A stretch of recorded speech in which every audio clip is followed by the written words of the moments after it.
Ayan guys. Kasi wala na tubig to. Patuyo, ilagay natin dito. Tapos mamaya, anuhan ko na electric fan. O kaya, patayin ko yung exhaust fan dito para mainit dito sa kusina eh. Ayan guys, patuyuin ko lang. Siya. Electric fanan mamaya. Pag nag-dry na yan, okay na yung kainin.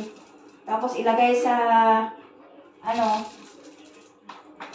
sa tray. Tsaka ilagay sa ref. Ayan, pwede ko na yung madala sa Pinas. Kasi,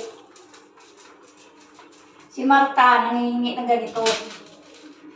Saka ginawa ko to para sa kanya.